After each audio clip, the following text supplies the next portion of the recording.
So, Melinda Jennison, I'm assuming you're a very busy person because not only are you the managing director, I think, of Streamline Property Buyers based in Brisbane, but you're also the national president of the Real Estate Buyers Agents Association of Australia, and also the winner of many awards recently at the PIPA National Annual Awards, where you and team members won, I think, 4 of the 9 awards that were on offer in the recent ceremony in Brisbane, Sydney, sorry.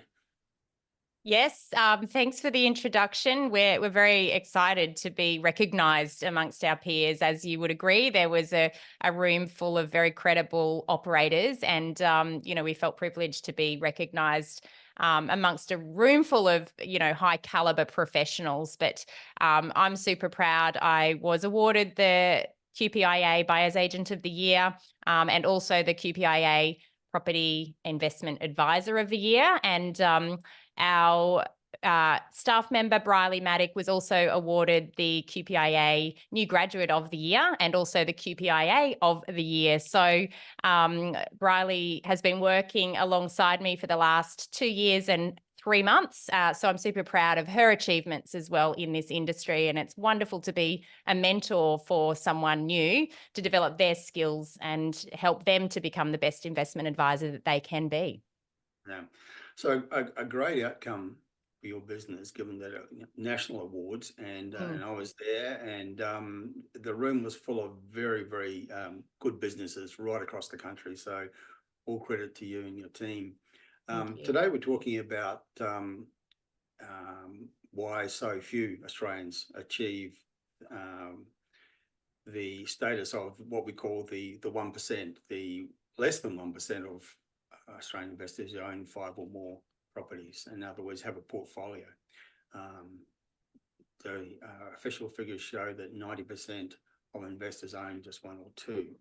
And we're exploring why that is and how people can become part of that very special 1% who have a portfolio that grows and serves them into the future.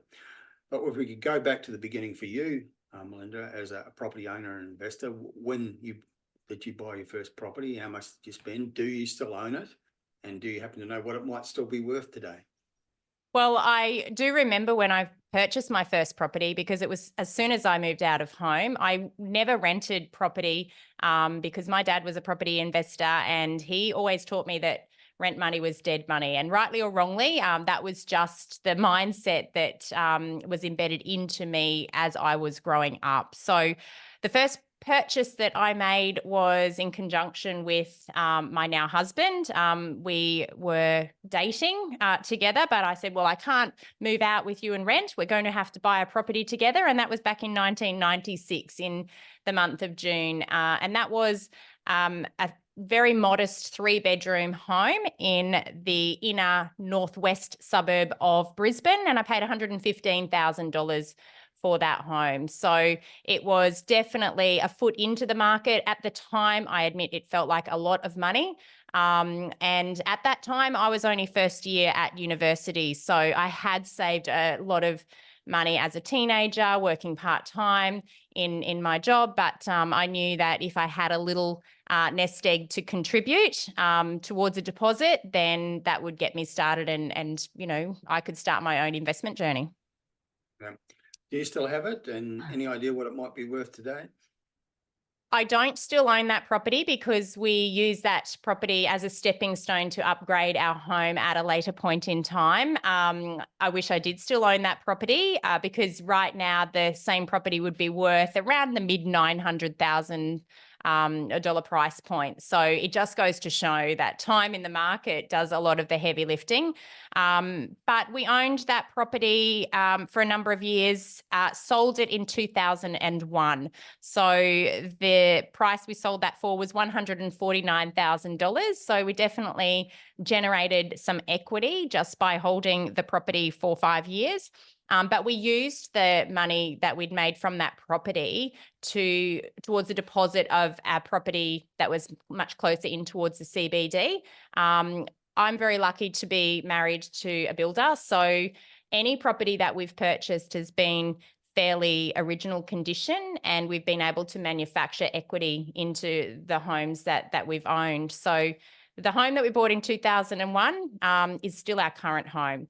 And that's a home just 4 kilometres from the Brisbane CBD on a nice big 809 square metre block of land. And at that time, I think we paid under $300,000 for an unrenovated Queenslander.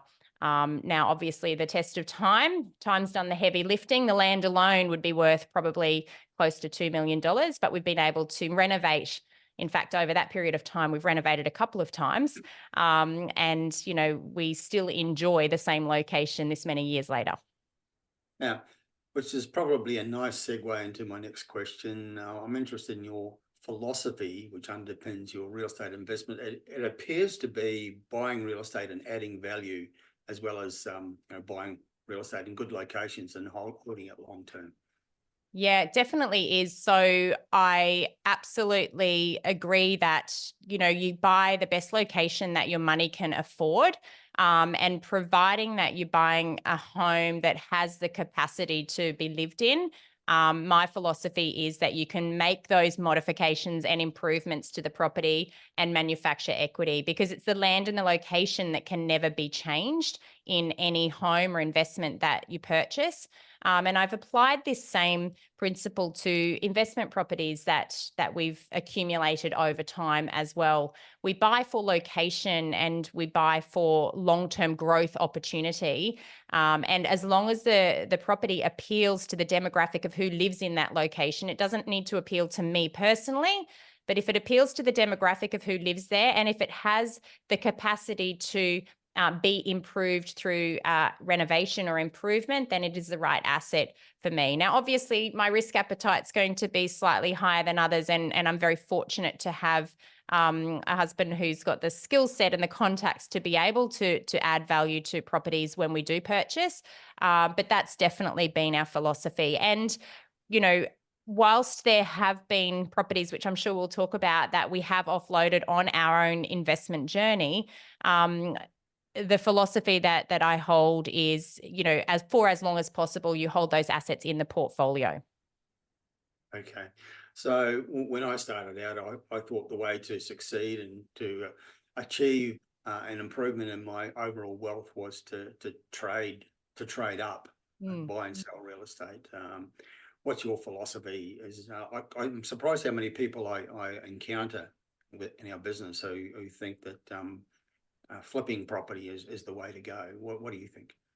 Look, I think coming from a construction background, in that I'm married to a builder, a lot of people would think that would make sense for people like us, but I don't agree with that philosophy unless there's a reason to sell. So the reason for that is that the transaction costs of getting into and out of, the property market are significant compared to other asset classes. On the way in, for most buyers, you're paying stamp duty. For some buyers, you're paying a buyer's agent fee. I mean, these costs absolutely add up. And then on exit, you're paying sales agent fees. You're losing part of the profit through the fees of transacting in property. The other thing is that there's tax implications that are triggered when you sell. So, again, depending on the entity that you've purchased the asset in, if you're paying tax at the highest marginal tax bracket and you sell an asset, that capital gain is going to get added onto your income and you're going to pay tax on that capital gain. The alternative, which is what I prefer to do, is use that equity by refinancing an asset and then leveraging from the equity. So you're not paying tax when you're actually using the equity in an asset, but instead you're able to use that equity to continue to build a portfolio. And that's what you and your husband have successfully done. You've built a portfolio over time, but the official figures from the ATO show that very few people actually get beyond 1 or 2 properties. Why do you think that is? I think that a lot of people get the first property that they buy wrong. They fail to build a team around them, and therefore, they just go all in and buy something that's not aligned with what they're truly trying to achieve. So a lack of knowledge in understanding, what they're trying to achieve, that is definitely one of the reasons why a lot of people don't get past the first asset or even, past number 2. when you start with the end in mind, you can really build out a plan. And I think for a lot of people, it's understanding how property can really achieve the goals that you're wanting to achieve. And we always, and now with our clients, will start with numbers. It's never starting with property. So we need to understand what is our buying capacity. We need to understand why are we adding this asset into our portfolio? Are we trying to achieve long-term wealth through capital growth? Are we trying to prop up income through a higher yield, or is it a combination of both? And that's variable depending on every individual. For us, it's always been, until more recently, long-term capital growth. And of course, you have to work within your means, and every investor is going to have different requirements when it relates to mortgage serviceability, for example. So my philosophy is always understand what you're adding to your portfolio, make sure you're adding the right property at the right time. And if you're not working with professionals to help you understand how to plan out that portfolio, then that might hold you up at some point and you might not get past that first or second property as you're intending to do. Our experience in dealing with a lot of investors and wannabe investors over time is that there's a general reluctance to spend money on advice and information. How important do you think it is to actually overcome that hump and be willing to invest relatively small sums of money on getting good advice before spending the big money on real estate? I've been a property investor now for about 28 years. And I think in that time, I've made mistakes, but I've also invested a significant amount of money and time into my own professional development. Now, for anyone else to take that journey whilst they're working full-time in another career, it's just not going to be possible to gain that level of knowledge in a short time frame. So my advice to people is always pay for professional advice, because it's going to fast track the decisions that you're making. And if you're getting advice that might take a professional 10 or 15 years to develop, if you're getting that in a space of, a 2 or 3 month engagement, and you're learning from that person and being educated by that person, that's an investment in your own knowledge, which you can continue to capitalize on in the future. So when we're partnering with clients right now, for example, we're all about education. We want to know that any buyer is an informed buyer, that they understand the reasons why they're selecting a particular location or a particular asset type, and that they become confident when it comes time to putting forward an offer. If you don't have that level of confidence because you don't have that same level of education, there may be an opportunity cost of sitting out of the market for a period of 6 or 12 months while you're educating yourself. So I always say, pay for the professional advice up front, choose an advisor that's got your best interests at heart, and then leverage from the knowledge that you'll gain by working with professionals, because you don't have to work with professionals for every transaction if you gain the knowledge up front. It's about learning in a condensed time frame and then leveraging from there. So we often say to people, build your team before you build your portfolio. What sort of people do people sensibly have on their team before they make those big spending decisions? I'd say for the majority of people, they would be working with a mortgage broker, and then they'll go to the sales agent, and that would be their professional team.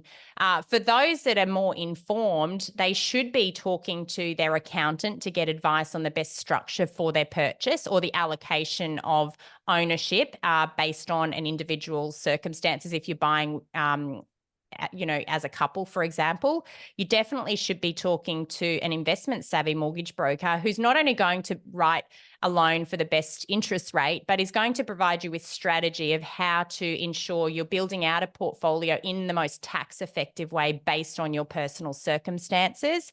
You need a conveyancer who's local to the area that you're purchasing in, because it's going to be state-based real estate legislation.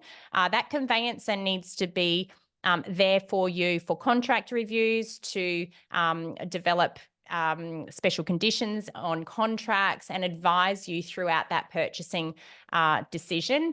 The quantity surveyor post-purchase is going to help you understand any tax depreciation benefits that you need. Good quality property managers that are going to look after your property once you've purchased a property. These are all of the people that you need to build out in your team. And of course, one way that you can integrate all of those services and build a team very quickly is to work with a professional buyer's agent who is also a qualified property investment advisor accredited with PIPA, because those professionals will have a professional team that they can introduce you to, which ultimately will fast track that process of you interviewing and understanding who's good at this and who's good at that. And I think, again, it comes down to who you know, not necessarily what you know. And when you're working with a professional that has a team around them, they're going to fast track that process and they're going to get you into that quality asset sooner. And we all know that time in the market is ultimately what, derives the most success over time.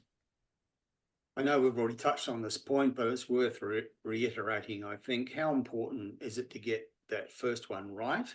And what part can that team we're talking about play in making sure you do get the first one right? One of my biggest concerns in my role as an investment advisor with my business now is when we meet with people who made the mistake on the first property, and the mistake that they made has set them back for many, many years. And the reason they're seeking professional advice for the second asset that they're adding to the portfolio is because they did make that mistake first time and they didn't realize it until they'd already purchased it. And in fact, most people don't realize it until 10 years later, or 5 years later, when they're wanting to, leverage from that asset and they find that they just haven't had that equity uplift that they thought that they might have had. So I absolutely believe the first asset you buy is the most important, because that's going to enable you to add that second asset sooner. And it's about understanding what asset's going to provide the best possible equity uplift in the shortest space of time to enable you to leverage from that equity and to continue to build the portfolio. Of course, for some people, serviceability is also going to be something that needs to be considered. As Australians, we're not all, earning the same income. So we're not all earning or paying the same amount of tax. And I think for every individual investor, that it's really important for them to understand how the investment strategy that's right for them aligns with their own personal tax strategy, and how you can set up the finance strategy to ensure it's all very much interrelated. And that's where, again, seeking professional advice up front, it'll teach you what you don't know. There's a lot of things people don't know what they don't know. When you know and the gaps in knowledge are filled, it's going to make you more confident, and it's going to ensure that the first asset that you buy helps to set you up for the future instead of setting you back.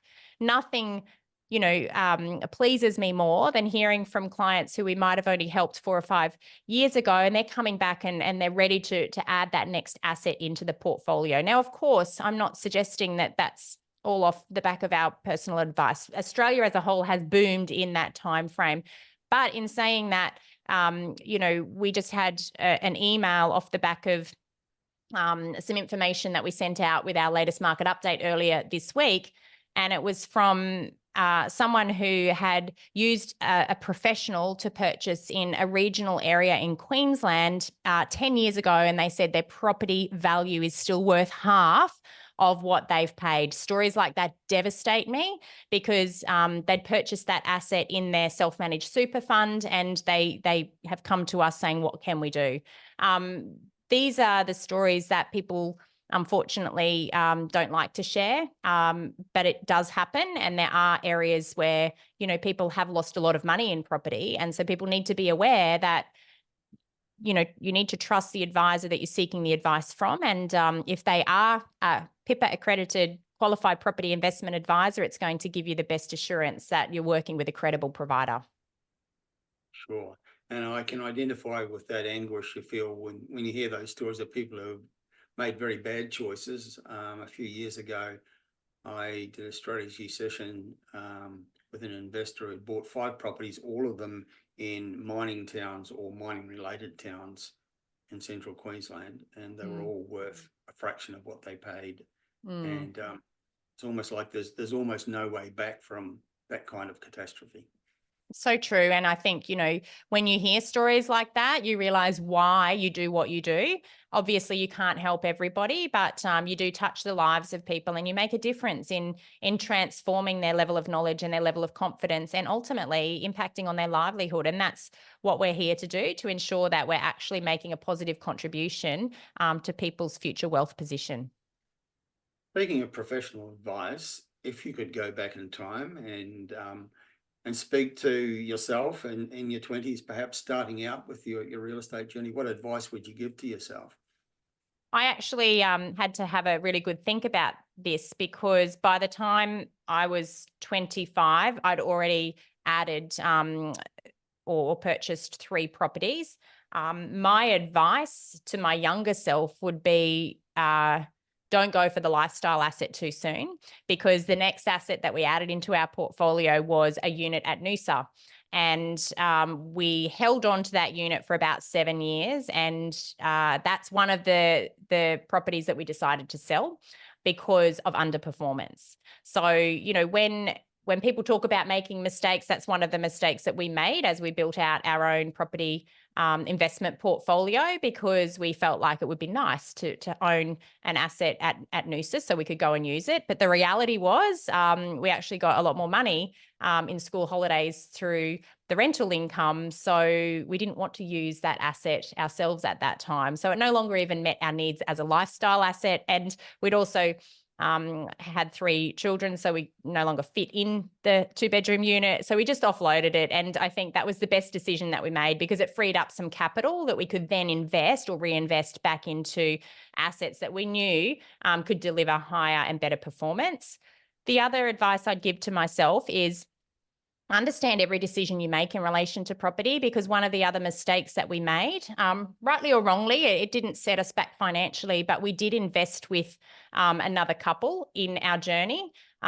In our immediate neighbourhood, we were very aware that there was a family that were selling. And so we just jumped in and we bought 50% of the house alongside with another neighbour, which was fantastic, because the growth that we achieved whilst we owned that together was significant. However, we realised it really held us up in terms of our borrowing capacity. Because our serviceability was assessed on the assumption that we had all of the loan ourselves, although we didn't. So what we did is we exited that asset. We did make a strong capital gain on that, but we realised that investing with others was a more difficult and a slower way to continue to build out a portfolio, because of the restraints associated with how they would assess lending on that basis. But again, it was a learning exercise which helped to build our knowledge as investors, and now we can use that learning exercise to better educate others in mistakes not to make.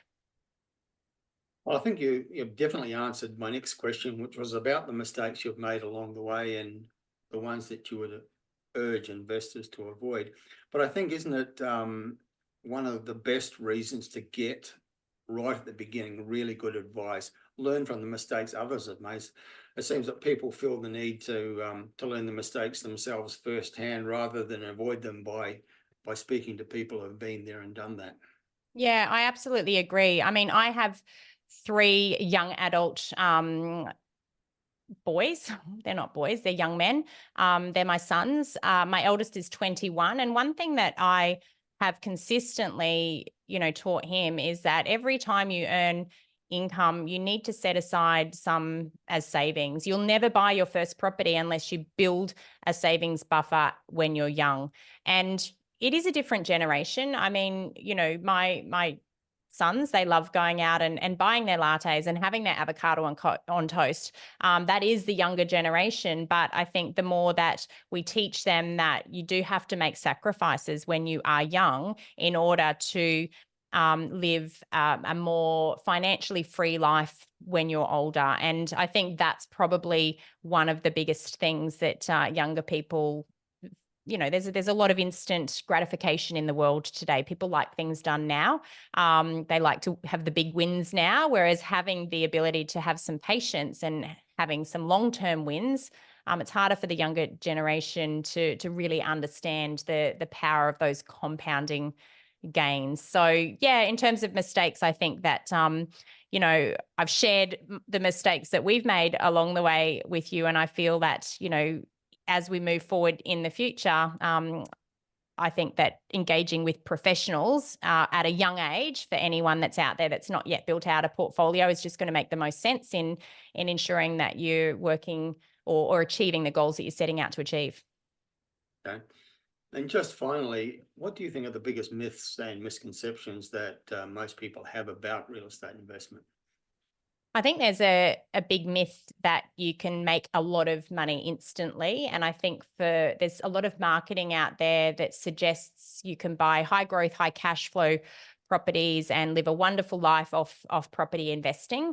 The reality is there's always ways to find high growth and high cash flow properties depending on your setup, the way you're structuring the finance, but it's not the same for everybody, and it's variable depending on where and what you buy.